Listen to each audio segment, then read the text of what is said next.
नागरिक सवालबाट नारायण अवस्थीको नमस्कार। नागरिक सवालमा आज पूर्वाधारविद डाक्टर सूर्यराज आचार्यसँग कुराकानी गर्दैछु। उहाँलाई मैले स्टुडियोमै निम्त्याएको छु। उहाँसँग विश्वका सहरहरू जो विकसित देशका सहरहरू छन्, निकै नै विकास भएको छ, विकासको चरमचुलीमै पुगेका देशहरूका सहरहरू अथवा नगरहरू कसरी विकास गर्न सकेका होलान् भन्नेबाट मैले कुराकानी गर्नेछु र त्यसपछि आउनेछु धनगढीले पनि त्यो सम्भावना क्यास गर्न खोजेको छ, त्यो सफल होला। धनगढी पनि सुदूरपश्चिमको मात्र होइन, नेपालको एकदमै विकसित सहर बन्ने आकांक्षा यहाँको नगरवासीहरूमा रहेको छ, जुन निर्वाचनको माध्यमबाट पनि मुखरित भएको छ। त्यो आकांक्षा र त्यो सम्भावना जो यहाँको डुबानदेखि पूर्वाधारको विकासमा धनगढी नगरले कहाँनेर कसरी चाहिँ काम गर्न सक्ला भनेर पनि मैले उहाँसँग कुराकानी गर्नेछु। डाक्टर साहब, स्वागत छ नागरिक सभा। धन्यवाद। नमस्ते। आराम हुन्छ डाक्टर साहब? एकदम आराम। डाक्टर साहब, अब यो धनगढी को विकासको लागि मैले पनि सहयोग गर्छु भनेर यहाँले गोपाल हमाल जो अहिले नगर प्रमुख हुनुहुन्छ उहाँको उम्मेदवारी घोषणा सभामा आउनु भएको थियो। यहाँ गोपाल हमाललाई तपाईँहरूले जिताउनुहुन्छ भने मैले सहयोग गर्छु भनेर भन्नुभएको यहाँको नगरवासीहरूलाई थाहा छ। म त्यो थाहा दिन पनि चाहन्छु। र अब प्रसङ्ग मैले विश्वका नगरहरूबाट लिन्छु, जस्तो न्युयोर्क सिटी, टोकियो लगायतको विकसित देशहरूका नगरहरूमा विकास, त्यो नगरहरूमा विकास हुँदै हुँदै देशहरू विकसित भए कि अब चाहिँ कसरी त्यो विकासको मोडालिटी चाहिँ उनीहरूको के हुन्छ, हाम्रोमा चाहिँ के भइराखेको छ? मूल त के हो भने तपाईँ सानो ठुलो जुनसुकै पनि सहर भन्नुभयो भने सहरको एउटा आधारभूत प्रकृति के हुन्छ भने सानो जमिनमा धेरै जनघनत्व हुन्छ, त्यहाँ आर्थिक विकासका रोजगारीका अवसर हुन्छन्, सेवा उत्कृष्ट हुन्छ, चाहे एजुकेसन भन्नुहोस्, स्वास्थ्य भन्नुहोस्। त्यसले गर्दाखेरि यो सहरको व्यवस्थापन अथवा योजनाबद्ध विकासमा जुन तपाईँले विकसित देशका सहरहरूका नाम लिनुभयो, तिनीहरूको हामीले इतिहास हेरौँ भने हुन त उनीहरूले पनि सिक्दै आएका छन्, तर उनीहरूको एउटा सुरुदेखि नै एउटा फोकस चाहिँ के हो भने योजनाबद्ध विकास भएको त्यो सहरको सानो ठाउँलाई कसरी त्यसमा चाहिने तपाईँको यो पसलहरू बजारहरू छन् भने पनि त्यही सानो ठाउँमा पार्क कसरी निकाल्ने, सडकहरू चाहिँ कसरी चौडा बनाउने, फुटपाथहरू राम्रा कसरी भन्ने, यस्ता साना साना कुरामा सुरुदेखि नै योजनाबद्ध एउटा तपाईँको प्राथमिकतामा राखे उनीहरूले योजनाबद्ध विकास गरेर त्यही अनुसार कार्यान्वयन गरेर त्यसको सँगसँगै अर्को एउटा के देखिन्छ भने सहरको नेतृत्व जुन हामी मेयर भन्छौँ, नगर प्रमुख भन्छौँ, त्यसमा चाहिँ ती सहरहरूमा दलले टिकट दियो, पार्टीको सिनियर नेता हो, पार्टीको कार्यकर्ता हो, यति वर्ष जेल पर्यो, अब यसलाई गरी खाउँ भनेर दिउँ न त भनेर त्यस्ता बिल्कुलै देखिँदैनन्। एक त अब धेरै सहरहरूमा स्थानीय तहका निर्वाचनहरू गैर दलीय हुन्छन्। जस्तो म धेरै वर्ष जापानमा बसेँ, त्यहाँ हाम्रो जस्तै बहुदलीय संसदीय व्यवस्था छ, केन्द्रीकृत हुन त त्यहाँ फेडरल होइन, सङ्घीय होइन त्यहाँ, तर उनीहरूको चाहिँ अत्यन्तै धेरै विकेन्द्रीकरण भएको, मेयरलाई धेरै अधिकार हुन्छ त्यहाँ चाहिँ स्थानीय तहमा, र त्यो चाहिँ स्वतन्त्र, त्यहाँ दलीय हुँदैन।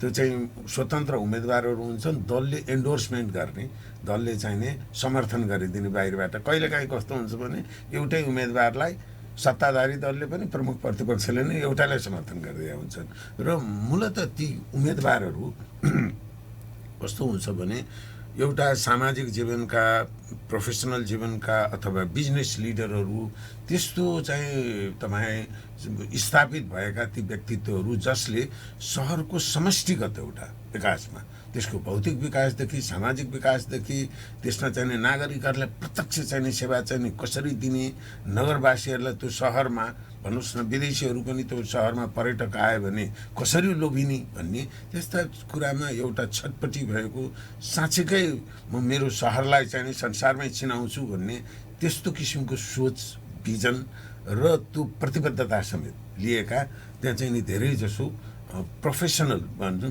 न, पेशागत राजनीतिक पार्टीका पेशागत कार्यकर्ताहरूभन्दा पनि बाहिरबाट त्यस्तो आएका हुन्छन् र धेरै अब लन्डनमै हेर्नुभयो भने लन्डनको मेयर भनेको बेलायतको प्रधानमन्त्री पछि धेरै चर्चामा आउने र धेरै जसो ती पार्टीबाट विद्रोह गरेर मेयर जितिदिन्छन् होइन पार्टीले नउठ भन्दा भन्दै पनि त्यस्तो अनि उनीहरूले धेरै त्यसमा चाहिँ तपाईँको एउटा परिवर्तनकामी कामहरू सहरलाई चाहिँ नि सहरको समस्या चाहिँ नि तपाईँको समाधान गर्ने अब तपाईँ उसमा जाकार्ता सोलमा जानुभयो भने त त्यहाँको चाहिँ नि मेयरले त्यहाँको जुन कन्जेसन सहरी चाहिँ नि यातायातको चाहिँ अब समस्या थियो त्यसको थोरै समाधान गरेपछि राष्ट्रपति नै भएका छन् कोरियाको एकजना उहाँको धेरै कोरियाको सार्वजनिक यातायात चाहिँ नि सुधार संसारभर नै त्यसलाई चाहिँ उदाहरणको रूपमा उहाँले चाहिँ त्यो गर्नुभयो त्यसपछि त्यो अर्कोचोटि राष्ट्रपतिमै जितिदिनु भयो त्यसैले अब यी संसारका अनुभवहरू हेर्ने हो भने र मैले खालि तपाईँले सायद तपाईँको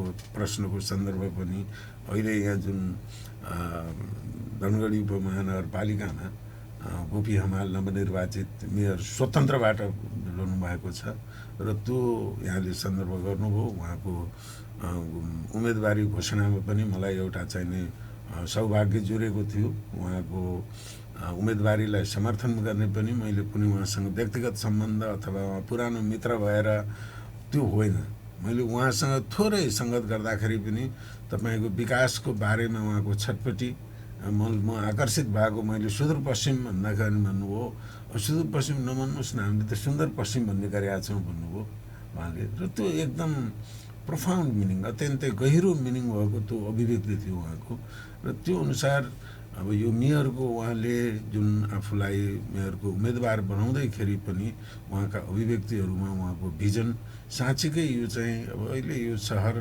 सुदूरपश्चिमको एउटा गेटवे नै हो महत्त्वपूर्ण सहर हो तर सहर उन्मुख हो अझै सहर पूर्णत चाहिने सहर बनिन सकेको अझै चाहिँ सहरी विकासको चाहिँ एकदमै ऱ्यापिडली विस्तार हुँदै गएकोमा मलाई लाग्यो के भने उहाँको जस्तो नेतृत्व हुँदाखेरि कमसेकम नेपालमा जुन हाम्रो सहरी विकासको अव्यवस्था छ अरू सहरहरूले पनि उहाँको परिणामबाट केही सिक्न सक्ने किसिमको परिणाम उहाँले निकाल्न सक्नुहुन्छ भन्ने मेरो एउटा बुझाइले नै मैले उहाँलाई यहाँले भन्नुभयो समर्थन पनि गरेका हुँ र मैले तपाईँको यहाँ नगरवासीहरूको सार्वजनिक उसमा पनि अब तपाईँहरूले उहाँलाई जिताइदिनु भयो भने म जस्ता हामी पेसाकर्मीहरूले आफ्नो जे जति ज्ञान जे जति जानेको छौँ हाम्रो सल्लाह सुझावको लागि त्यो त एउटा मौका हुनेछ त्यो हाम्रो दायित्व पनि हो हाम्रो चाहिँ नि पेसागत एउटा प्राज्ञिक दायित्व पनि हो भन्ने सन्दर्भमा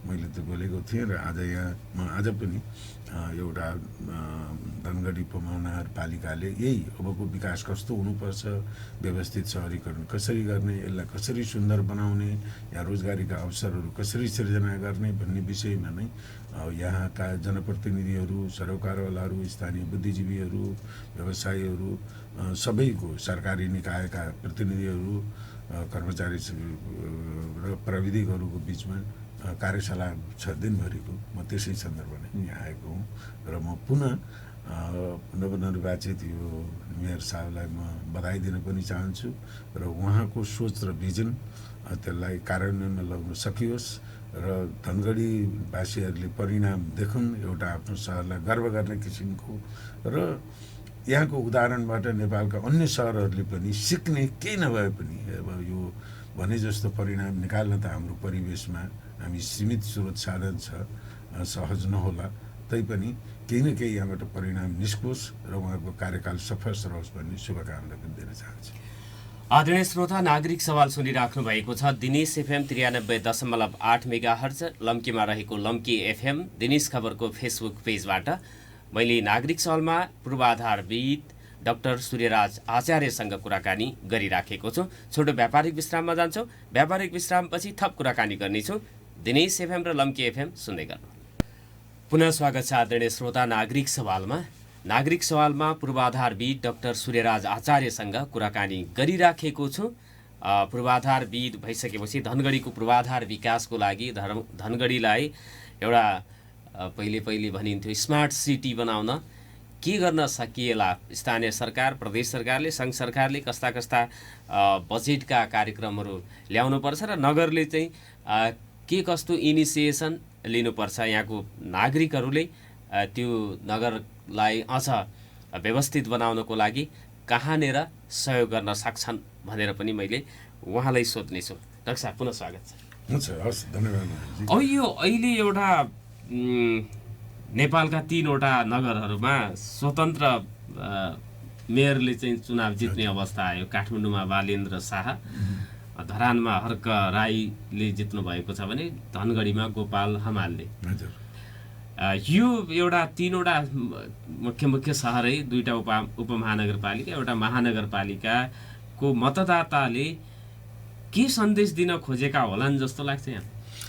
त्यसको मूलत एउटा 2टा तहमा मलाई यसको सन्देश जस्तो लाग्छ। एउटा त अहिले हाम्रो जुन राष्ट्रिय राजनीतिमै मूल प्रवाहको राजनीति भनौँ अथवा ठुला दलले अभ्यास गरेको राजनीति प्रति र त्यसका पात्रप्रति पनि आम जनताहरूको एउटा अविश्वास, किनभने उहाँले पटक पटक विश्वासघात गर्नुभयो र एक किसिमले लोकतन्त्र भन्यो भने पनि उहाँहरूको कार्यशैली, ठुला दलको एउटा स्वेच्छाचारिता, अझ लोकतन्त्रभित्रको निरङ्कुशता, कार्यकर्ता जनताहरूप्रति चाहिने तपाईँको जनउत्तरदायी नहुने।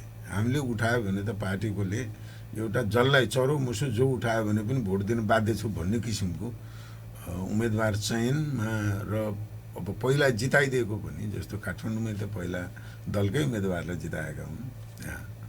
अब त्यसबाट आम नागरिकको एउटा प्रतिक्रिया, अब यो काठमाडौँ भन्नुहोस्, धरान भन्नुहोस्, धनगढी भन्नुहोस्, यी 3वटै नगरपालिकाको आफ्नो एउटा विशिष्ट चरित्र छ र यी आफ्नो ठाउँमा एउटा सहरी क्षेत्र र त्यो क्षेत्रको चेतनशील नागरिकको एउटा भावना प्रकट हुने यो ठाउँ पनि हुन्। त्यसैले एउटा राजनीतिप्रतिको एउटा किसिमको प्रतिक्रिया र सँगसँगै आकाङ्क्षा पनि, यो 3टैमा हेर्नुभयो भने यो कुनै एकदम आक्रोश आवेगमा मात्रै आएको होइन। अब काठमाडौँमा हेर्नुभयो भने पनि बालेन्द्र शाह भने आफै इन्जिनियर हुन्, कलाकार हुन् र उनको अभिव्यक्तिमै पनि अब चुनावको प्रचारको शैलीमै पनि जनताले मन पराए। एउटा आशा राख्ने युवा छ, प्राविधिक मान्छे हो, होइन, केही न केही चाहिँ निस्किन सक्छ भन्ने त्यो आकाङ्क्षाले हो। धरानमा पनि उहाँ एउटा खानेपानीको मुद्दा लिएर निरन्तर, किनभने जुन कुराहरू सरकारले सरकारी तहबाट चाहिँ तपाईँको ठिकठाक गरिदिएका भए त्यो कुरा आउँदैन थियो। उहाँले एकदम नितान्त प्राविधिक कुरामा जहाँ त्रुटि थियो त्यसलाई लिएर एकदम ग्रासरुट लेभलको उहाँले अभियान चलाउनु भयो र त्यसमा पनि प्रतिक्रिया र आकाङ्क्षा 2टै छ उहाँलाई।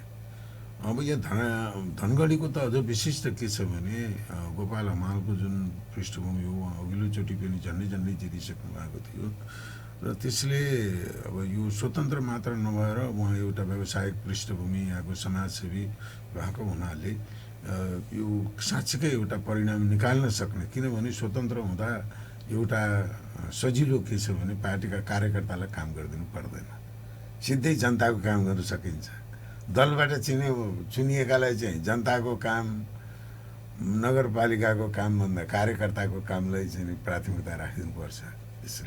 त्यसैले यो 3वटैमा एउटा राजनीतिप्रतिको थोरै सन्देश र खुसी छैन ठुला दलहरूले जसरी गरेका छन् भन्ने, अर्को आकाङ्क्षा पनि जुन स्वतन्त्र उम्मेदवारहरू जे जस्तो उहाँहरूको व्यक्तित्व पृष्ठभूमि छ त्यसबाट आम नागरिकले एउटा परिणामको अपेक्षा पनि गरेका हुन्। र अझ धनगढीको केसमा त अब बाहिर अब उहाँको गोपाल हमालको पृष्ठभूमिले गर्दा पनि धनगढी मात्र होइन देशभरिबाट एउटा आँखा लगाइरहेको ठाउँ हो।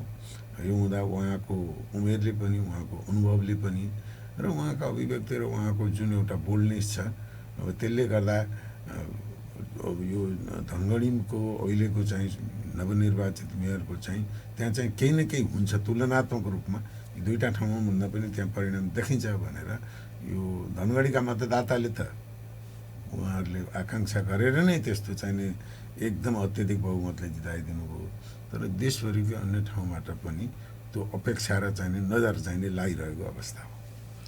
अब यो दलीय व्यवस्थामा स्वतन्त्रले काम गर्न सकिने अवस्था छैन। भोलि सङ्घ सरकार, प्रदेश सरकारहरूबाट बजेट आउनुपर्छ, अधिकतम बजेट ल्याउनको लागि आफ्नो पार्टीको सरकार हुनुपर्छ, सांसद हुनुपर्छ, तब पो बजेट आउँछ र त्यो परिचालन गर्ने सम्भावना रहन्छ। स्वतन्त्रलाई यी कुराहरूमा चाहिँ गाह्रो हुन्छ भन्ने एउटा भाष्य निर्माण गर्न खोजिएको छ। हुन्छ चाहिँ के अब बजेट बाँडफाँडका कुराहरूमा पनि एउटा नर्म्स त हुन्छ होला। अब हेर्नुहोस्, हाम्रो राजनीतिक जुन किसिमको अभ्यास छ त्यो दुर्भाग्यपूर्ण हो। तपाईँले उठाउनु भएको आशंका केही न केही रूपमा त्यो सत्य हो। एउटा केन्द्रीय सरकारमा पहुँचवाला नेताहरू भए प्रधानमन्त्रीको ठाउँमा अथवा प्रधानमन्त्री पहुँचवाला नेताले चाहेको ठाउँमा स्थानीय सरकारमा बढी बजेट जाने देखिरहेको, तर त्यो मात्रै पुरै सत्य होइन। म दुईवटा कुरा, एउटा त स्वतन्त्रले काम गर्न सक्दैनन् भन्नेमा मूल कुरा के हो भने त्यो नेतृत्वको शैली होइन, काम गराउने। अघि नै भने स्वतन्त्र भनेपछि सबै दलको, हामीले चुनाव सिद्धिएपछि मेयर कुनै दलको हुने होइन, वडाध्यक्ष कुनै दलको हुने होइन। त्यसमा दलबाट आएको भए पनि हो, एक्ज्याक्टली, दलबाट छिरे पनि। र त्यसमा मेयरको नेतृत्वमा धेरै कुरा भर पर्छ जस्तो लाग्छ। त्यो एउटा शालीनता देखाउनु पर्यो, परिपक्वता देखाउनु पर्यो, समन्वयकारी भूमिका हुनु पर्यो, प्रतिक्रियात्मक हुनु भएन। आखिर जुनसुकै दलको भए पनि, वडाध्यक्ष भए पनि, वडाध्यक्षले पनि त्यो वडामा त राम्रो काम गर्न त सक्छ नि, खोज्छ नि। त्यसैले मलाई लाग्छ त्यो त्यस्तो व्यवधान स्थानीय स्तरमा एउटा चाहिँ के भन्छ हुँदैन र त्यसलाई चिर्न सकिन्छ। र दोस्रो महत्त्वपूर्ण कुरा के हो भने हेर्नुहोस्, अब यो स्वतन्त्र मेयरहरूको एउटा तपाईँको दायित्व के सिर्जना भएको छ भने सानो कुराहरू, केही गर्न सक्ने कुराहरू साँच्चीकै चाहिँ त्यसमा प्रतिबद्ध भएर परिणाम निस्केपछि, यो जुन बजेटको कुरा भन्नुभयो, अहिले हाम्रो विकासको राष्ट्रिय तपाईँको यो सङ्घीय सरकारकै एउटा कार्यशैली अथवा कार्य सम्पादन हेर्नुभयो भने बजेट छ, स्रोत छ, खर्च हुन सकेको छैन। खर्च भएको ठाउँमा पनि स्थानीय सरकारमा दियो, चाहिने नचाहिने कुरोका बेढङ्गी संरचनाहरू ब्युट आउट भन्नुहोस् न, यस्तोमा खर्च भएको छ र यो एउटा आम चर्चाकै विषय भएको छ। त्यो परिवेशमा कुनै नवनिर्वाचित मेयरले आफ्नो भएको सीमित स्रोत साधनबाट केही करोड बजेट त यहाँ धनगढीको आफ्नै छ नि त, त्यसको हो, त्यसबाट पहिला के हुनु भने एउटा देखाइदिनु पर्यो। सीमित स्रोत साधन भने पनि ल हेर्नुहोस्, एउटा सही नेतृत्व भयो, योजनाबद्ध चाहिने कार्यशैली भयो, समन्वयात्मक भयो, सबैको एउटा सकारात्मक चाहिने प्रयास भयो भने त सीमित स्रोत साधनबाट हामीले गरेर देखाइदियौँ हाम्रै स्रोतबाट भनेर सानो एउटा काम। किन धनगढीले तपाईँ 1 किलोमिटर बाटो हेर्नुहोस्, म यो प्राविधिक हुँ, कहीँ पनि गयो भने हामी विश्वविद्यालयमा पढाउँछौँ, एउटा 2 लेन 4 लेनको बाटो खाल्टाखुल्टी रही चिल्लो हुने, त्यसका फुटपाथहरू चौडा 2-3 मिटरका फुटपाथ हुने, ती फुटपाथका टायल पनि टम्म मिलाएर लागेका हुने, त्यसमा हरियो रुख हुने होइन। तपाईँ हिँड्दै गर्दाखेरि पनि बिहान साँझ अथवा पसल गर्दा टहलिँदाखेरि पनि 500 मिटर 1 किलोमिटर 2 किलोमिटरसम्म हिँड्दा छहारीमा चाहिँ हिँड्न पाइने। त्यस्तो बाटो बनाउनलाई त कुनै रकेट साइन्स हो? त्यसको अचम्म ठुला चाहिने, त्यहाँ चाहिँ भयङ्कर चाहिँ के भन्छ लगानी चाहिने त्यस्तो कुरा त होइन। ती सामान्य कुरा हामीले मिलाउन सक्यौँ भने त्यो हुने हो। र तपाईँहरूले धनगढीमा एउटा 1 किलोमिटर 2 किलोमिटरको नगरले व्यवस्थापन गरेको बाटो रहर लाग्दो अहिले टिकटक बनाउने हुन्छ नि, राम्रो ठाउँ देख्यो भने है, चिल्लो ओहो, नेपालमा पनि त्यो गऱ्यो भने त हुँदो रहेछ नि त होइन। आखिर त्यहाँ धेरै बजेट लाग्ने पनि होइन। तपाईँले हेर्नुहोस्, यी बाटोमा हेर्नु, त्यो बाटोको पेटीमा एउटा चाहिँ जुन तपाईँ के भन्छ ब्लकहरू लगाएको हुन्छ, त्यही चाहिँ साँप जस्तो हुन्छ, यता लेभल मिलेको पनि छैन, बाङ्गो टिङ्गो सानो धागो तानेर लगाइदिँदा त त्यही हुन्छ नि। हाम्रो घर बनाउँदा के गर्छौँ हामी, घरको पर्खाल त बाङ्गो लगाउँदैन नि, मिस्त्री लगाएर भत्काएर बना भन्छौँ नि। त्यही किसिमको तदारुकता, त्यो किसिमको प्रतिबद्धता, एउटा गुणस्तरीय निर्माण हुने भन्ने हो।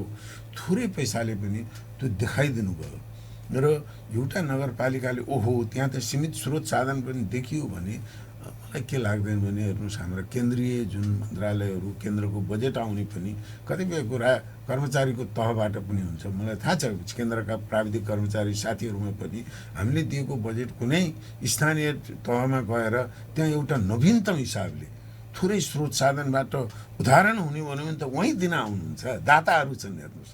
त्यसैले मलाई के लाग्छ भने तपाईँले उठाउनु भएको त्यो एउटा समस्या हो, होइन, केन्द्र सरकार असहयोग गर्छ कि भन्ने आशंका नाजायज होइन।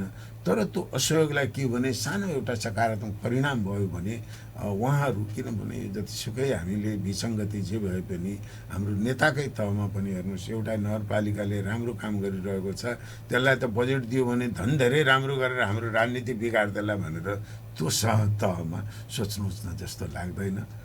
मूल कुरो म फेरि के भन्न चाहन्छु भने सबैको सामूहिक प्रयासबाट थोरै सकारात्मक परिणाम निकाल्न सक्ने अवस्था भयो भने केन्द्रीय बजेट परिचालन गर्न सकिने, विभिन्न दाताहरूको बजेट चाहिँ अन्तर्राष्ट्रिय दाताहरूको परिचालन गर्न सकिने त्यो सम्भावना छ। मूल कुरा यहाँ हुने जुन सकारात्मक काम हो, अब तपाईँ 1 किलोमिटरको बाटो बनाउन लाग्यो, त्यहाँ चाहिँ 1 फिट चाहिने ल त्यो त पुगेन, अलिकति चाहिने जग्गा छोडिदेऊ भन्दाखेरि त्यहाँ बाटामा सुत्ने चाहिने नागरिक भयो भने त के हुन्छ र हेर्नुहोस्। त्यसलाई त्यो सहयोग चाहियो। नगरवासीहरूको पनि उदार तवरले एउटा कुरा के हो भने हेर्नुहोस्, यो सहर सुन्दर भयो भने, बाटो चौडा भयो भने, फुटपाथ सफा भयो भने त त्यो 1 फिट जसले फुटपाथ छोडेर घर बनाइएको हुन्छ नि, 1 फिट छोडेको त त्यो जग्गाको त्यहाँ भाडा डबल हुन्छ। त्यसरी सोचिदिनु पर्यो। सहर बनाउनको लागि तपाईँले 1 फिट 2 फिट जग्गा छोड्दाखेरि तपाईँको सर्वस्व हुने होइन, त्यो त आफै कहाँ पोखियो आफ्नै भागमा भने जस्तो। तर त्यो एउटा हाम्रो नगरवासीहरूमा पनि त्यो चेतना आउनु पर्यो, कर्मचारी साथीहरूमा पनि त्यो किसिमको एउटा उत्साह आउनु पर्यो। हेर्नुहोस् होइन, कर्मचारी हामीले हेऱ्यौँ भने नागरिकहरूले राजनीतिज्ञहरूलाई गाली गरेको छ, कर्मचारी प्रशासनलाई गाली गरेको छ, हामीहरू जस्तो प्राविधिकहरूलाई गाली गरेको छ। नेपालका इन्जिनियरहरू काम नलाउने, सब चाहिने गुणस्तर छैन, बनेको छ, भत्काएको छ, बाटो पिच गर्यो भन्ने हो। यो चिर्नलाई पनि हामी सामूहिक रूपमा नै अब जुन जुन ठाउँमा जहाँ हुन्छ एउटा सकारात्मक सोचसहित परिणाम निकाल्न सक्छौँ भने, हाम्रो सामूहिक प्रतिबद्धतासहित एउटा प्रयास भयो भने मलाई त के लाग्छ भने त्यो गर्न सकिन्छ। अब हेरौँ, त्यो त भविष्यको कुरा। आदरणीय श्रोता, 8 बज्नै आँटेको छ। 8 बजेको छोटो व्यापारिक विश्रामपछि थप कुराकानी गर्नेछौँ। नागरिक सवाल सुन्दै गर्नु। पुनः स्वागत छ आदरणीय श्रोता। नागरिक सवालमा पूर्वाधारविद डाक्टर सूर्यराज आचार्यसँग कुराकानी गरिराखेको छौँ। डाक्टर साहब, अब धनगढीका कुरा गरौँ। धनगढीलाई व्यवस्थित सहर बनाउन, धनगढीलाई स्मार्ट सिटी बनाउन सम्भव देख्नुहुन्छ? होइन, हेर्नुहोस्, अब असम्भव भन्ने त के हुन्छ र यसको? यो कुन तहको हामीले अब यसलाई चाहिँ निरपेक्ष रूपमा यसलाई व्यवस्थित सहर भनेको यसरी जहाँ सहर उन्मुख छ पुराना सहरमा, किनकि हामीले तपाईँको 2000 हेक्टर 5000 हेक्टर जग्गा लिएर नयाँ सहर एकदम हामी प्लानरहरूले चाहिँ खाली कागजमा अनि प्लान गर्दै जाने अवस्था त होइन। यहाँ सहर भइसकेको छ, बाटाघाटा भएका छन्, नागरिकका त्यहाँ भवनहरू छन्, स्ट्रक्चर छन्, त्यहाँभित्र अब यसलाई कसरी सुधार्दै लिएर जाने भन्ने हो। त्यसैले तपाईँले प्रयोग गर्नुभएको वर्ड स्मार्टमा भन्दा पहिला व्यवस्थित गरौँ, स्मार्ट आफै हुन्छ। यसलाई स्मार्ट सिटी भनेर जुन अघिल्लो निर्वाचन ताकायो, खुब नारामा आयो। मैले तपाईँ जस्तै सार्वजनिक सञ्चारमा लेख्दाखेरि पनि यो स्मार्ट पहिला व्यवस्थित ठिकठाकको बनाऊ। नेपालमा एउटा योजनाबद्ध व्यवस्थित सहरै छैन, त्यसकारण एकैचोटि उफ्रिन गयौँ भनेर सबै हेर्नुहोस्, हाम्रा सरकारी निकायले समेत स्मार्ट सिटीका दुनियाँभर रिपोर्ट निकाल्नुभयो, करोडौँ खर्च गरेर ती सबै तन्किएका छन्। त्यसैले व्यवहारिकतामा जाउँ, त्यो हामीले व्यवस्थित गर्न सक्यौँ। यहाँको परिवेश अनुसार यहाँका चाहिँ नागरिकलाई एउटा कुरा के हो भने हेर्नुहोस्, सहरी विकासको जुन हामी सुधारको कुरा गर्छौँ त्यो कोही पनि घाटामा हुँदैन, विन विन भन्छौँ हामी। हेर्नुहोस्, जस्तो तपाईँलाई म सानो एउटा उदाहरण दिउँ। अहिले कुनै 10 मिटर बाटो छ, त्यो 10 मिटरलाई 14 मिटर बनाउने भयो भने दुवैतिर 2-2 मिटर छोड्नु पर्यो। अब त्यो 2 मिटर छोड्दाखेरि अब केही भन्नुहोस् न, त्यो पुरै लाइनमा जाँदाखेरि कसैको 1 कट्ठा होला, 2 कट्ठा होला, 12 दूर होला, 15 दूर होला, त्यसमा 2 मिटर छोड्दाखेरि केही अपवाद बाहेक त्यहाँ बाँकी रहेको जग्गामा पसलै नमन्ने, घरै नमन्ने हुँदैन। तर नागरिकले के बुझ्नु पर्यो भने त्यो 10 मिटरको बाटो 14 मिटर हुँदा त्यहाँको घडेरीको भ्यालु ठ्याक्कै डबल हुन्छ। किनभने 10 मिटर बाटो र 14 मिटर बाटो हुँदा तपाईँ भन्नुहोस्, फुटपाथ 2 मिटर हुने र 1 मिटर हुनेमा त्यो पसलको भाडा, त्यो पसलमा चाहिँ नि आकर्षण धेरै फरक हुन्छ हामी सहरी विकासको हिसाबले हेर्दा।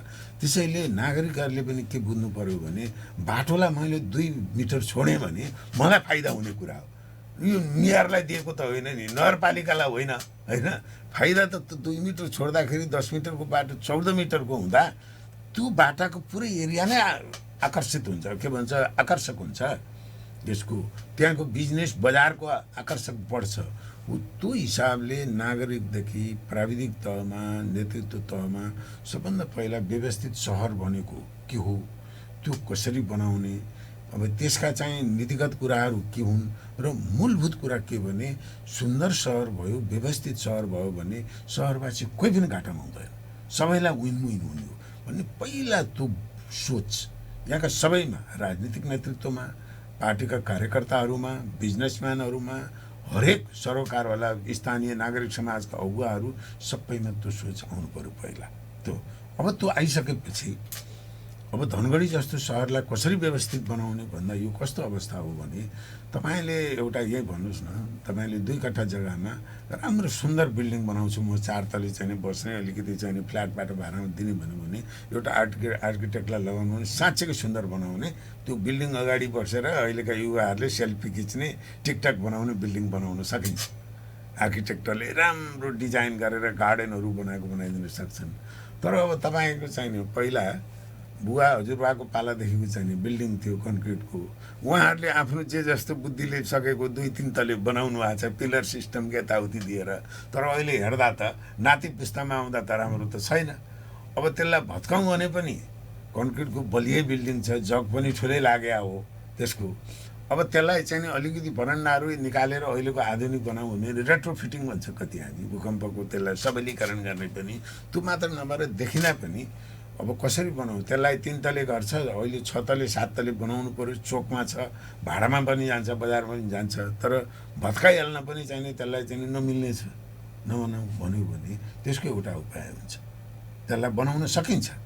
तर अघि मैले दिनु उपाय भने नि एउटा नयाँ घर बनाउँदा तपाईँलाई जुन चाहिँ एउटा फ्लेक्सिबिलिटी जति त्यहाँ चाहिँ नयाँ कुरा गर्न सकिन्छ, तर पुरानो घरलाई थपथाप गरेर त्यसलाई सुधार गरौँ भन्दा त्यसमा सीमा हुन्छ। हो धनगढीको पनि खास गरी पुरानो यो बजार भइरहेकोलाई हेर्नुभयो भने सुधार्न सकिन्छ, तर त्यसका सीमा छन् होइन। एउटा नागरिकहरू सहयोगी हुनु पर्यो। सबभन्दा म तपाईँको यो कार्यक्रम मार्फत पनि म यो के भन्छु भने यहाँका सबै अगुवाहरू, बिजनेसम्यानहरू, यहाँका नागरिकहरूलाई बाटो चौडा बनाइदिनुहोस्। काठमाडौँबाट तपाईँ सिक्ने हो भने यहाँ त तपाईँ यो अहिले अतरिया जाने बाटो सायद 50 मिटरको राइट अफलाई जति चौडो छ नि, यस्ता चौडा बाटाहरू तपाईँको सहरभित्र जाने 3-4 वटा चाहिन्छ।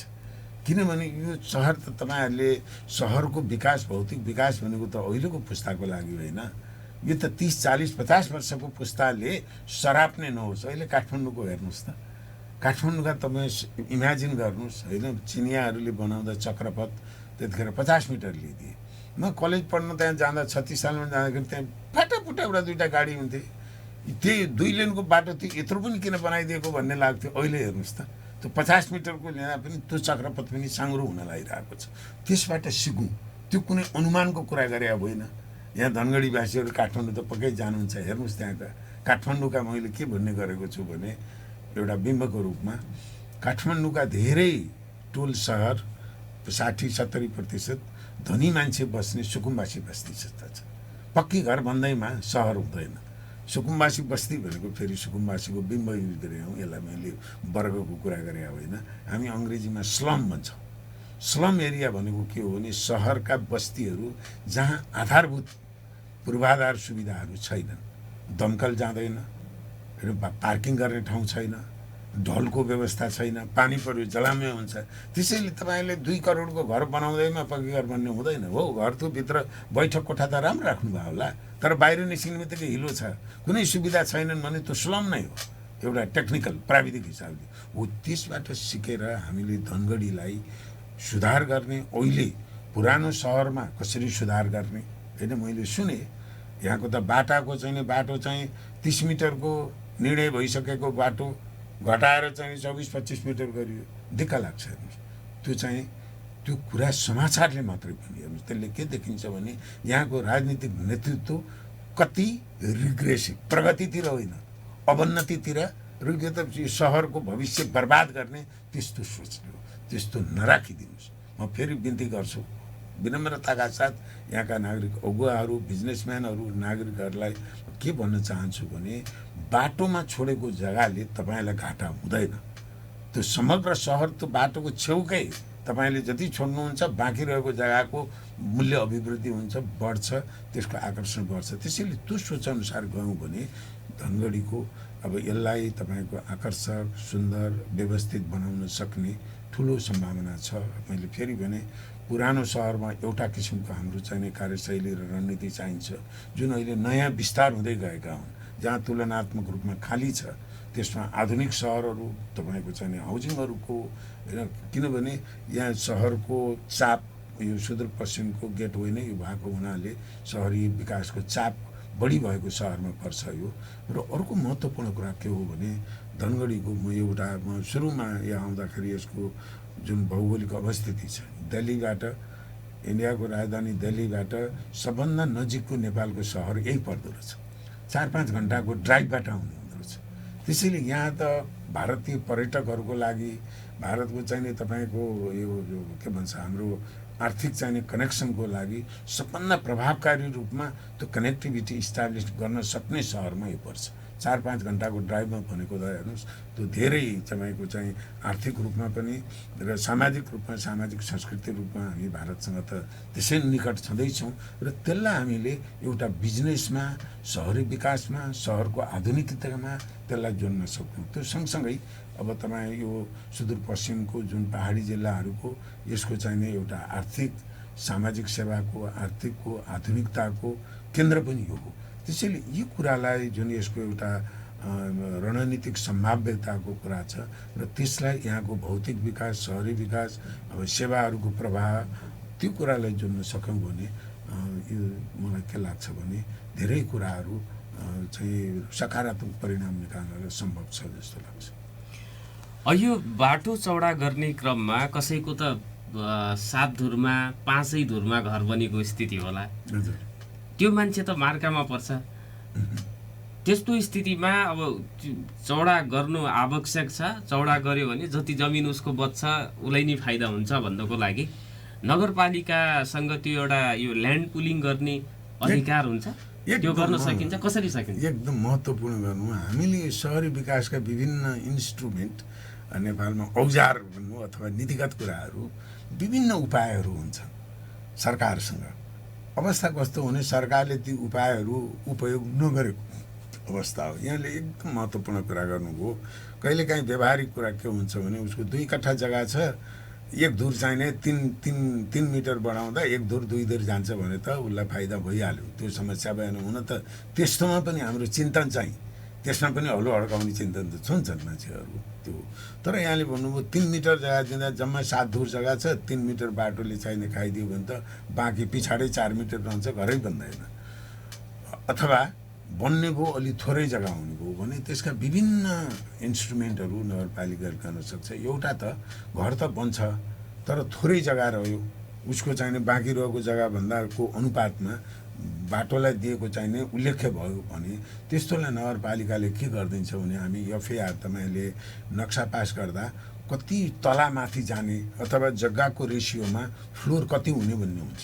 सबभन्दा चाहिँ महत्त्वपूर्ण नगरपालिकाको अधिकार। त्यसलाई के गरिदिन सक्छ भने त्यस्तो केसहरूलाई विशेष छुट दिन सक्छ। उसले कति पनि नछोडिकन बनाउन पाउने ग्राउन्ड कभरेज भन्छौँ हामीले त्यसलाई। त्यो ग्राउन्ड कभरेजमा अलिकति छुट दिने। त्यस्तै माथि आकाश त सरकारको हो नि, आकाश जाने अरू देशहरूमा आकाश बिक्री हुन्छ। हेर्नुहोस् कस्तो हुन्छ भने 3 तला सामान्यतः 3 तला मात्र दिन्छ। कसैले म 5 तला बनाउँछु भन्यो भने त्यो घडेरी किने जस्तै त्यो 2 तलाको ट्याक्स लिन्छ। अब हाम्रो यहाँ प्रचलन छैन, धनगढीले सुरु गरोस् न। त्यो चाहिँ जस्तो तपाईँ अहिले जुन हामी एफआइआर छ यहाँको चाहिँ मूल सडकहरूमा एकदम किमती चोकमा घरहरू छन्, अहिलेको नियमअनुसार त्यहाँ 3 तले बनाउन पाइन्छ अथवा 4 तलेसम्म पाइन्छ। त्यहाँ चाहिँ एकदम 6 तला बनाउन दिनुहोस्, तर त्यो 6 तलाको लागि घडेरीको जस्तै गर्नुहोस् कि एउटा घर दिँदाखेरि चाहिँ 50 लाख चाहिँ ट्याक्स दिनु पर्ने। ल 2 तले जानुहुन्छ त्यसको भ्यालु 2टा फ्लोरको चाहिँ 2 करोडको छ भने तपाईँले 50 लाख तिर्छ नि त। अब त्यो अवस्था हेरेर फेरि सबै ठाउँमा हाइट दिनु हुँदैन होइन। हो त्यो कुरामा के हो भने त्यसरी बाटोमा जग्गा छोड्दा उसको एकदम थोरै रह्यो भने एउटा नगरपालिकाले के गरिदिन सक्छ भने एफआइआरलाई हामी फ्लोर एरिया रेसियो भन्छौँ। जुन मापदण्ड हो त्यो मापदण्ड विशेष कानुनी व्यवस्था गरेर यस्तो केसमा उसलाई छुट दिने होइन। जस्तो काठमाडौँमा हेर्नुहोस् के भन्छ भने यो नेपाली आर्किटेक्टको जुन हाम्रो चाहिँ नि परम्परागत शैली छ नि, नेपाली आर्किटेक्ट झल्किने भक्तपुरको इँटा त्यो चाहिँ नि एउटा शैलीको त्यो भयो भने एक तला चाहिँ नि छुट दिने भन्ने हुन्छ। त्यसो भएर काठमाडौँमा हेर्नुभयो भने कतिपय त्यो नेपाली वास्तुकला झल्किने त्यहाँ इन्सेन्टिभ छ। त्यो घरवालाले सुन्दर बनाउने भनेको नै एक तला बढी थप्न पाइन्छ। महानगरपालिका हो त्यस्ता किसिमको इन्सेन्टिभ निचेस उत्प्रेरणा दिने, उसलाई प्रोत्साहन गर्न सकिन्छ एउटा। अब त्यति गर्दा पनि जम्मा 2 दौर बाँकी रह्यो भन्नुहोस् न, 3 दौर बाँकी रहन्छ, लामो परेको छ भने त्यस्तोमा के गर्न सक्छन् भने तपाईँले त्यो शब्द प्रयोग गर्नुभयो। त्यो बाटोको जुन एउटा ब्लक हो त्यो पुरै ब्लक होइन 2 बिघा 4 बिघा 5 बिघा कति होला त्यसलाई ल्यान्ड पुलिङ गरेर त्यहाँ भएका नक्सा सबै मेटिदिने, नापीको नक्सा मेटेर एउटा किता बनाउने, अनि त्यहाँ फेरि प्लटिङ गरेर उनीहरूलाई नै जस्तो के हो भने महत्त्वपूर्ण कुरा हामीले बुझ्नुपर्ने कुरा, तपाईँले बाटो बनाउँदाखेरि जुन बाटोमा जोडिएको जग्गाहरूले त छोडिदिन्छन्, तर त्यो 10 मिटरको बाटो 20 मिटर हुँदा त्यो बाटोको पिछाडमा परेको जुन छ नि शाखा बाटो गरेर जाने ऊ पनि लाभान्वित हुन्छ कि, त्यो त एरिया नै आकर्षक हुन्छ। त्यसैले उसले पनि तपाईँको बाटोमा जोडिएकोले 3 धुर चाहिने उसको बाटोमा गयो भने त्यो बाटोमा पछि भएकोले पनि सेयर गर्ने हो भने त 3 जनाले सेयर गर्यो भने त एक धुर जान्छ नि त होइन उसलाई। हो त्यो कानुन त नगरपालिकाले गर्न सक्छ र त्यसरी थोरै अब ल्यान्ड पुलिङ भनेको एउटा खाली जग्गामा हामी नयाँ चाहिने खाली जग्गामा ठुला चाहिने एक जग्गा विकास आयोजना भनेर गर्न सक्छौँ एउटा। अर्को चाहिँ पुराना सहरहरूमा यस्तोमा ल्यान्ड पुलिङ भनेर जुन त्यो पछाडि जग्गा नरहेको तर पछाडिको जग्गा खाली रहेको हुन्छ नि कति, त्यसलाई त्यस्तोलाई चाहिँ उसलाई पछि धकेलिदिने, यता उसले 4 मिटर छोड्छ तर 2 मिटर उसको पछाडि चाहिँ नै थपिदिने, त्यो ल्यान्ड पुलिङबाट नगरपालिकाले गर्न सक्छ। कानुन त नै त्यस्ता कुराहरू महत्त्वपूर्ण प्रश्न सम्भव हो, व्यावहारिक रूपमा त मिलाउन मिल्छ। र अर्को त्यस्तो त के गर्न सक्छ भने नगरपालिकाले जहाँ सार्वजनिक जग्गाहरू अथवा नगरपालिकाले एक जग्गा विकास गर्यो भने फाजिलमा निस्किन्छ नयाँ सहर भन्नुहोस् न, न्यू धनगढी तपाईँले प्लान गर्नुभयो 1000 बिघा जग्गा लिएर होइन, जुन म रिकमेन्ड गर्छु। जस्तो old Delhi new Delhi old Delhi भन्ने छ नि होइन, नगरपालिकाले एउटा नयाँ तपाईँको चाहिने धनगढी जहाँ नगरपालिका अफिस नै त्यहाँ सरोस्, ब्याङ्कका हेडक्वार्टरहरू गएँ मैले यहाँ सरसर्ती हेरौँ भने कमर्सियल बिल्डिङहरू अहिले पुरानो सहर त एकदमै हफाजत रूपमा डेभलप भएको हो नि। हो अहिले एउटा त्यस्तो व्यवस्थित गरेर तपाईँ 2000 बिघा 3000 बिघामा नगरपालिकाले ल्यान्ड पुलिङ सुरु गर्यो भने नगरपालिकाले 200-300 बिघा जग्गा फाजिलमा निस्किन्छ, नगरपालिका निकाल्न सक्छ। त्यो प्र्याक्टिस हो, मन्त्रालय जाने विदेशमा पनि गर्छन्, नेपालमा पनि गरिरहेका छन्। ऊ त्यसरी निस्केको जग्गामा के गरिदिनुहोस् भने त्यो नयाँ जहाँ सहरी केन्द्र विकास गर्नुहुन्छ त्यहाँ 50-100 बिघा नगरपालिकाको निस्किन्छ। त्यस्तोमा के गर्नुहोस् भने बाटो चौडा गर्दा जुन मर्का परेकोलाई उसलाई त्यहाँ दिनुहोस् कि नयाँ कमर्सियल घडेरी दिनु, ल्यान्ड ब्याङ्किङ भन्छ। नगरपालिकाले ब्याङ्क राखोस् घडेरीहरूको, 2000वटा घडेरीको ब्याङ्क राखोस् र यसरी अनि उसले के गरोस् भने त्यो जग्गा यो सडक विस्तार गर्दा जम्मा 4 मिटर बाटो रह्यो भने उसले 4 मिटर छोडिदिन्छ। त्यो 4 मिटर सरकारले नगरपालिकाले लियोस्, त्यहाँ पार्किङ बनाइदियोस् सानो अथवा पार्क बनाइदियोस् सडकको छेउमा, ज्येष्ठ नागरिकहरू बस्ने सुस्ता हुने चौतारो जस्तो केही सार्वजनिक उसमा गरिदियोस् र त्यसलाई पुरै त्यो घडेरीको सट्टा नयाँ बनेको सहरमा चाहिँ घडेरी दियो। त्यसैले एउटा नवीन तपाईँको विभिन्न उपायहरू, एउटा हामी के बुझौँ भने नगरपालिका सरकार स्थानीय चाहिँ तपाईँको निकायहरू के हो भने सहरी विकासको लागि र त्यो सहरी विकासको नियमनको लागि थुप्रो अधिकार छ। त्यो अधिकार कस्तो भने भ्यालु गेन गर्ने, विन गर्ने, सिर्जना गर्ने, भ्यालु मूल्य अभिवृद्धि भन्छौँ नि, उसका हरेक निर्णयबाट भ्यालु चाहिने सिर्जना गर्ने, पैसा कमाउने गर्ने। एकदम नगरपालिकाको हरेक निर्णयबाट प्रत्येक नागरिकलाई र स्वयं नगरपालिकालाई लाभ हुने गरी काम गर्न सकिने अवस्था छ। कस्तो मजासँग गरिदिनु भयो, नगरपालिकाका हरेक निर्णयबाट भ्यालु जेनेरेट हुने, हरेक नागरिकलाई लाभ हुने गरी हामी चाहिने नीति बनाउन सक्छौँ, त्यसको कार्यान्वयन बनाउन सक्छौँ। र अहिलेको स्टेजमा जुन यो सहर उन्मुख छ बिल्कुलै कस्तो मजासँग समरी गरिदिनु भयो, सकिन्छ। अब जस्तो नयाँ धनगढी हजुर बनाउन नगरपालिकाले सर्टेन ठाउँमा धनगढीकै छेउछाउमा आसपासमा त्यस्तो ठाउँ लिनु पर्यो, अधिग्रहण गर्नु पर्यो कि के गर्नु? होइन, अधिग्रहण पर्दैन। अब यो त अब यहाँको नयाँ मेयर साहब आउनु भएको छ, वडाध्यक्षज्यूहरू हुनुभएको नागरिक अगुवाहरू हुनुहुन्छ। त्यो अलिकति प्राविधिक अध्ययनको विषय पनि हो यसको। मैले तपाईँलाई खालि उदाहरणको रूपमा भने त्यो सम्भव छ कि छैन भन्ने। तर मलाई के लाग्छ भने यसको जुन रणनीतिक महत्त्व हो यो सहरको, खास गरी सुदूरपश्चिमको लागि त्यो आवश्यकता पर्छ। मैले सामान्य चाहिँ मैले हिजो प्राविधिक साथीहरूसँग कुरा गरेँ, 1 वर्षमा लगभग 1200-1500 नक्सा पास हुँदो रहेछ। 1200-1500वटा घर बन्दो रहेछन्। यहाँ चाहिँ नि आवासको लागि चाहिँ नि पहाडतिरबाट झर्नेको अझै प्रेसर छ। 1 कट्ठा जग्गाको 60-70-80 लाखसम्म आवासीय क्षेत्रमा पनि। यो क्षेत्रमा 1 करोड छ हो। मैले सरसर्ती एउटा त्यो आँकडाहरू लिएँ। त्यसले मलाई के लाग्छ भने अब त्यसले एउटा के इन्डिकेट गर्छ भने यहाँ नयाँ धनगढीको लागि त्यो चाहिँ नि पोटेन्सियल छ त्यसलाई, र त्यसको लागि अधिग्रहण गर्नु पर्दैन। मैले अघि भने यो कस्तो हुन्छ भने तपाईँ कार्यक्रम मार्फत अनुसार भनौँ, अहिले जुन जसको नागरिकको जग्गा छ त्यो जग्गा त्यो चाहिँ नि हामीले भन्नुहोस् न 2000 बिघा लिने भयो। 2000 बिघामा एकीकृत ल्यान्ड पुलिङको नयाँ धनगढीको अझ लगभग त्यो चाहिँ खाली नै नजिकै होला, त्यो त हामी स्थान चाहिँ नि आइडेन्टिफाई गरौँला। त्यो 2000 बिघा जग्गाको नक्साको अहिले जुन नापी नक्सा छ हामी त्यसलाई मेट्छौँ, त्यहाँ उतार गर्छौँ, कसको कति कट्ठा जग्गा छ कति बिघा छ भन्ने उतार गर्छौँ र त्यसलाई एउटै किता बनाउँछौँ पहिला। अनि सहरी विकासका विज्ञ आर्किटेक्टहरू सहरी डिजाइनकोले गरेर त्यहाँ पार्कको लागि, बाटोको लागि, सबैको लागि एकदम हेर्दा तपाईँले जहाँ व्यवस्थित सहरका चाहिँ हामी नक्साहरू देख्छौँ नि त्यस्तो नक्सा बन्छ। अनि त्यसमा के गर्छौँ भने हामी सामान्यतः 30% घटाएर, 30% भनेपछि 2000 बिघा छ भने 600 बिघा हामी केमा लगाउँछौँ भने पार्कको लागि, बाटोघाटोको लागि, होइन अरू सार्वजनिक चाहिने तपाईँको पुलिस चौकी, हेल्थ पोस्ट जो त्यसको लागि छुट्याउँछौँ। र त्यो 600 बिघामा लगभग 400 बिघा 450 बिघाले पुग्छ।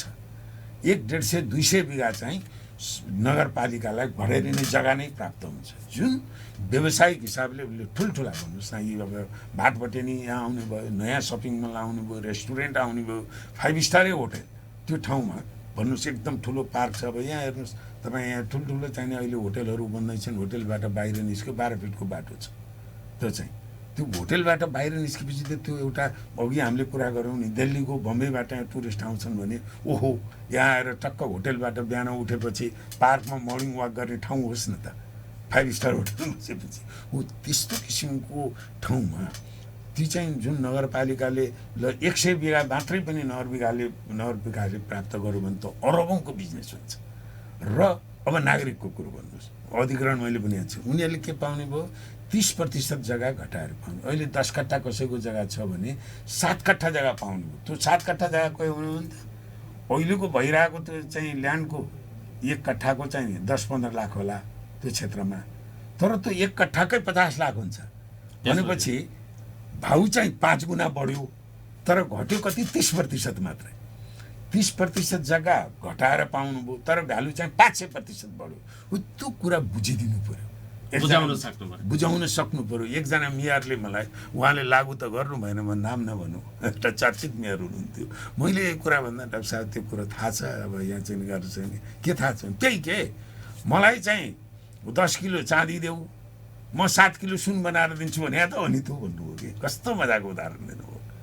मलाई 10 किलो चाँदी देऊ भनेको अहिलेको जुन जग्गा एग्रिकल्चरल ल्यान्ड जे जस्तो अनप्लान योजना नभएको जुन जग्गा छ त्यो चाहिँ 10 कट्ठा मलाई देऊ, म त्यसलाई प्लान्ड एकदम किमती हुने गरी 7 कट्ठा फिर्ता दिन्छु भन्दा त होइन त्यो 30% घटाउँदा होइन त्यस्तो भन्नुहोस् न 10 धुर मात्रै छ भने 7 धुर भयो, त्यसमा 8 धुर बनाइदिन सकिन्छ। त्यसका विभिन्न फर्मुलाहरू छन्।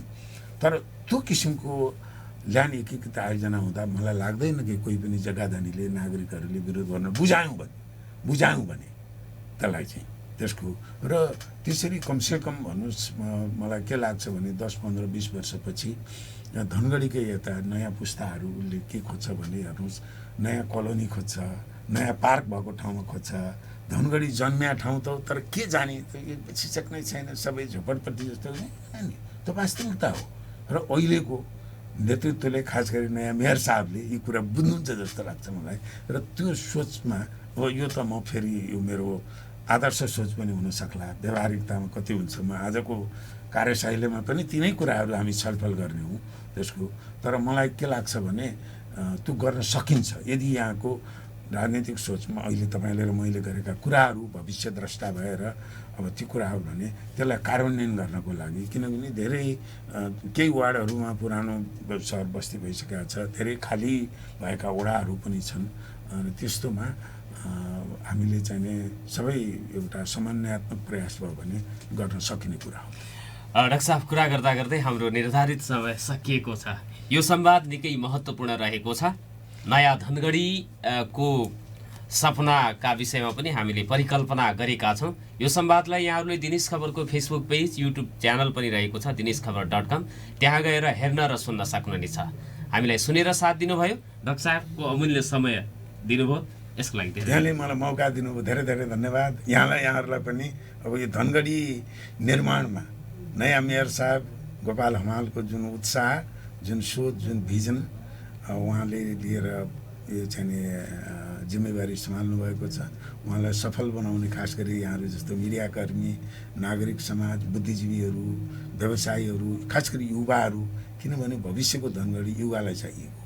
अघि नै मैले भने तपाईँहरूले चाहिएको आधुनिक सहर, व्यवस्थित सहर, सुन्दर सहर बनाउन सबै धनगढीवासीहरूको तपाईँहरूको एउटा सामूहिक प्रयास सफल होस्। म तपाईँको कार्यक्रम मार्फत पुनः शुभकामना दिन चाहन्छु। नमस्कार। भोलि अर्को विषयवस्तु र प्रसङ्गमा कुराकानी गर्न आउनेछु। आजलाई भने बिदा दिनुहोस्। नमस्कार, शुभ दिन।